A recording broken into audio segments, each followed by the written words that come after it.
ទេវតាឆ្នាំថ្មីព្រះនាមរក្សាទេវីជាបុត្រីទី3នៃកបិលមហាព្រហ្មបានយាងចូលមកដល់ហើយ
ច្រៀងបត់ណាយហោមរងអើ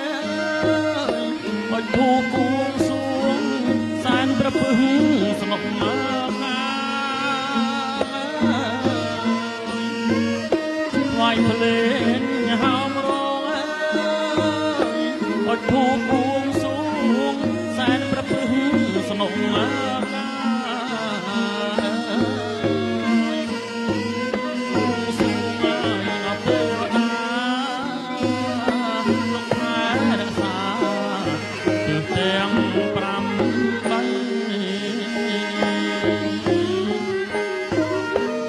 ដល់ទេវតា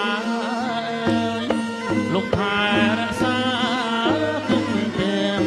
អ5ដៃថ្វាយដល់ព្រះបារមីយាងមកមានថ្មីឲ្យមកអប្រក់ព្រំសូមអញ្ជើញឲ្យគ្រូតូច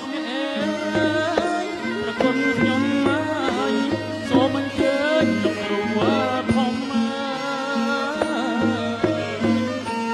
សូមអញ្ជើញឲ្យលោកគ្រូតូចប្រពន្ធខ្ញុំហើយអញ្ជើញលោកគ្រូធំគ្រូសំបាគ្រូសំណុំសំណាក់ព្រះគ្រូខ្ញុំយាងមកប្រគំភ្លេងគ្រូសង្វាគ្រូសំណុំ